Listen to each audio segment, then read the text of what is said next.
নমস্কার বন্ধুরা, আজ আমি আপনাদের বলবো রাধারানীর নাম কেন শ্রীকৃষ্ণের আগে উচ্চারণ করা হয়।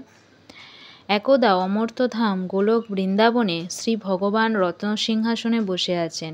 এমন সময় হঠাৎ তার হৃদয়ে আকস্মিকভাবে ইচ্ছা জাগে প্রেম লীলা করার। লীলা কাকে বলে? ভগবানের আনন্দময় উচ্ছ্বাসের নাম লীলা।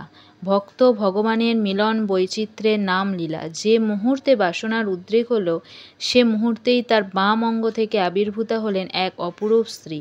কোটি চন্দ্রের স্নিগ্ধতা তার সর্বাঙ্গে, গলিত স্বর্ণের থেকেও অধিক উজ্জ্বল বর্ণ বিশিষ্টা তিনি। শরতের শত পদ্মের সুষমাকেও পরাজিত করে এমন মুখসৌষ্ঠব অতুলনীয় অঙ্গ সৌন্দর্য তার। পীত বর্ণা রত্ন ঘটা জিনিয়া যেনুর ছটা, যেই হরে তার গর্বমান। শরতের পদ্ম যিনি শ্রীচরণ দুইখানি, নূপুরের ধ্বনি যার গান। কোটি পূর্ণিমার চান্দ যিনি আনখের ছান্দ, ঝলমল কিরণ যাহার। সাত্ত্বিকাদি ভাবগণ আকুল তাহার মন, তাতে হয় বিগ্রহ যাহার। যার কটাক্ষ কামস্বরে কৃষ্ণে উন্মাদিত করে, মনাব্ধির তরঙ্গ বাড়ায় হেন বৃন্দাবনেশ্বরী। তারে বন্দ কর সুজুরি, কৃষ্ণপ্রিয়া গণানন্দ তাই মহাভাব মাধুরী। যাহাতে উদয় করি বিহবল করয় অতিশয়, অশেষ নায়িকার গুণ তাতে হয় প্রকটন। অপরূপ চরিত্র আশয়। রত্নসিংহাসনে শ্রীকৃষ্ণের বাম পার্শ্বে উপাবিষ্ট হলেন তিনি। আবির্ভূতা হয়েই শ্রীকৃষ্ণকে আরাধনা ও পুষ্পচয়ন করবেন বলে উদ্যানের দিকে ধাবমান হলেন। তাই তার নাম হলো রাধা, কারণ রা অর্থে আরাধিকা আর ধা অর্থে ধাবমানা। এই যে ভগবান এক দেহ থেকে দুই দেহ হলেন, শ্রীল জীব গোস্বামীপাদ এই ঘটনাকে ব্যাখ্যা করলেন চাণক্যবৎ বলে, অর্থাৎ মটরের মতো। যেমন একটি মটর দানাকে ভিজিয়ে রাখলে সেটি ফুলে যায়, তারপর হাতের সামান্য চাপে তা থেকে দুটি অর্ধাংশ বেরিয়ে আসে। দুটি অংশই কিন্তু সমান, অথচ শুকনো অবস্থায় বাইরে থেকে দেখে বোঝার উপায় ছিল না যে ভেতরে দুটি সমান অর্ধাংশ আছে। ঠিক তেমন রাধা কৃষ্ণ তত্ত্ব, কোনো ভেদ নেই তাদের মধ্যে, এক আত্মা দুই দেহ তারা। অধর্মের বিনাশ ঘটিয়ে ধর্ম সংস্থাপন করতে, দুষ্টুদের হাত থেকে সাধু ব্যক্তিদের পরিত্রাণ দিতে দাপর যুগে ভগবান শ্রীকৃষ্ণ নিজের গোপবেশ রেণুকর নবকিশোর নটবর যে প্রকৃত স্বরূপ, সেই স্বরূপ ধারণ করেই অবতীর্ণ হয়ে লীলা করলেন ধরিত্রীতে।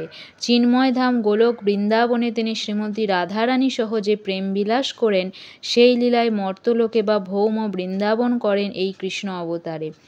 কৃষ্ণের যতে খেলা সর্বোত্তম নরলীলা, নরবপু তাহার স্বরূপ। গোপবেশ বেণুকর নবকিশোর নটবর, নরলীলার হয় অনুরূপ।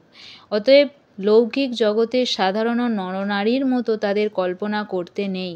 তাদের অবতরণ কেবল নরলীলা বিগ্রহরূপে কেবল। আমাদের মতো পঞ্চভৌতিক উপাদানে তাদের শরীর গঠিতও নয়। তারা কাম বাসনায় বদ্ধ নন। তাদের তনু সচ্চিদানন্দময়। সদ অর্থাৎ পূর্বে ছিলেন, এখনও আছেন, পরেও থাকবেন। চিদ অর্থাৎ যার চেতনা সর্বদা বলবতী থাকবে, কোনো দিন কোনো কালে তা লুপ্ত হবার নয়। আর যার ভিতর কেবল আনন্দই আনন্দ, আনন্দ ভিন্ন অপর কিছু নেই, তিনি ভগবান। ভগবানের এই আনন্দ অংশের বা হেদিনী শক্তির দ্বারা ভগবান নিজে আনন্দ লাভ করেন ও প্রতিটি জীবকে আনন্দ দান করেন। এখন জগতে যত প্রকার আনন্দ আছে, সকলের প্রধান হলো প্রেম, যা দ্বারা ভগবৎ মাধুরী আস্বাদন করা যায়। প্রেমের সারবস্তু হলো ভাব, আর ভাবেরও সারবস্তু হলো মহাভাব। এই মহাভাবের মূর্তিমন্ত রূপ হলেন শ্রীমতী রাধা ঠাকুরানী। প্রেমের পরমাসার মহাভাব জানি, সেই মহাভাবরূপা শ্রী শ্রী রাধা ঠাকুরানী। মহাভাব কি? যেমন আখের বীজ থেকে আখ হয়, তারপর তা থেকে ক্রমে রস, রস থেকে গুড়, গুড় থেকে খণ্ডসার, খণ্ডসার থেকে শর্করা, শর্করা থেকে সীতা, সীতা থেকে মিশ্রি, মিশ্রি থেকে ওলা ইত্যাদি। তেমন প্রেমগুলো কত ধাপ পেরিয়ে পরিণত হয় মহাভাবে। সেগুলো কি কি? প্রেম, স্নেহ, মান, প্রণয়, রাগ, অনুরাগ, ভাব, মহাভাব। প্রেম কাকে বলে? অনন্য মমতা, বিষ্ণুই মমতা, প্রেম ও সঙ্গতা। একমাত্র ভগবানেই মমতা, অর্থাৎ হৃদয়ের যাবতীয় ভালো লাগা, ভালোবাসা, আকর্ষণ। আসক্তি শুধুমাত্র শ্রী ভগবান কৃষ্ণের জন্য হয়, তখন সেই মনোবৃত্তির নাম হলো প্রেম। আর জগতের এই যে এত সব সম্পর্ক, তা সেই ভগবৎ প্রেমের আভাস বা প্রেমাভাস। প্রেম একমাত্র ভগবানের সঙ্গেই সম্ভব। রাধা পূর্ণ শক্তি, কৃষ্ণ পূর্ণ শক্তিমান, দুই বস্তু ভেদ নাই, শাস্ত্র প্রমাণ। শ্রীমতী রাধারানী হচ্ছেন পূর্ণ শক্তি এবং শ্রীকৃষ্ণ হচ্ছেন পূর্ণ শক্তিমান। তাদের দুজনের মধ্যে কোনো ভেদ নেই, এই কথা শাস্ত্র প্রমাণিত হয়েছে। রাধা ও কৃষ্ণ তাই কোনো ভেদ নেই। লীলারস পুষ্টির জন্য দুটি দেহ ধারণ, এমন যে রাধা ঠাকুরানী ধরিত্রী মাঝে তাঁর অবতরণ বৈবসত্যীয় সপ্তম মন্বন্তরের চতুর্যুগে দাপরের শেষে কীর্তি। শ্রীকৃষ্ণ বলেছেন, যে ব্যক্তি রা উচ্চারণ করে আমি ব্যগ্র হয়ে তাকে উত্তম ভক্তি প্রদান করি। পরে যখন ধা উচ্চারণ করে তখন আমি তার মুখ থেকে রাধা নাম শ্রবণের লোভে তার কাছে চলে যাই। যে ব্যক্তি ষোড়শ উপাচার সহ নিত্য আমার আরাধনা করে তাতে আমি যত না প্রীত হই তার থেকে বেশি সন্তুষ্ট হই রাধা নাম উচ্চারণ করলে। রাধা কৃষ্ণ। প্রথমে রাধার নাম কেন? রাধা রানীর চেয়ে শ্রেষ্ঠতর ভক্ত কেউ নেই। যখন রাধার নাম উচ্চারিত হয় তখন কৃষ্ণ অধিকতর আনন্দিত হন, সেটিই পদ্ধতি। যদি ভগবানের সম্মুখে আমরা ভক্তদের চরিত্র তাদের গুণকীর্তন করি, সরাসরি স্বয়ং তার মহিমা কীর্তনের চেয়ে ভগবান বেশি সন্তুষ্ট হন। সরাসরি কৃষ্ণের নাম উচ্চারণ থেকে তার ভক্তের মহিমা কীর্তন করলে তখন ভগবান আরও বেশি সন্তুষ্ট হন।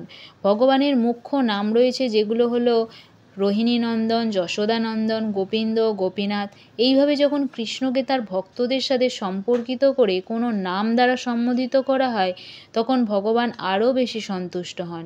এজন্য ভগবানের শক্তি রাধারানী, সীতাদেবী, লক্ষ্মীদেবী। রাধারানী সেই মূল আদি শক্তি, হ্লাদিনী শক্তি।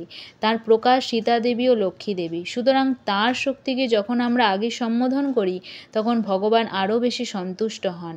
এইভাবে নীতি স্থাপন করেন, অর্থাৎ ভগবান ভক্তের কাছে পরাধীন।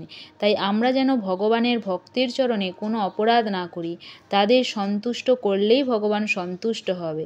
জয় জয় রাধা নাম প্রেম ও তরঙ্গিনী, প্রেম ও তরঙ্গিনী নাম সুধা তরঙ্গিনী। জপিতে জপিতে উঠে অমৃতেরও খনি, বংশীনাদে গান করে ব্রজেরও নীলমণি।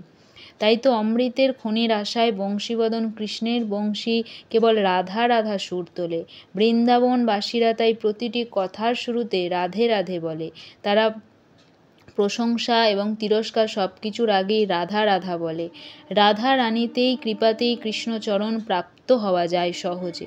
শ্রীল ভক্তি সিদ্ধান্ত সরস্বতী ঠাকুর বলতেন, আমরা গৌড়ীয়, রাধারানীর ভক্ত। যারা বিষ্ণু ভক্ত তাদেরকে বলা হয় বৈষ্ণব, যারা কৃষ্ণ ভক্ত তাদেরকে বলা হয় কার্ষ্ণ, সেই রকম যারা রাধারানীর ভক্ত তাদের বলা হয় গৌড়ীয়। কলিযুগের মহামন্ত্রেও শ্রী রাধারানীর নাম হরে। ভগবানের হ্লাদিনী শক্তি প্রথমে। রাধে রাধে।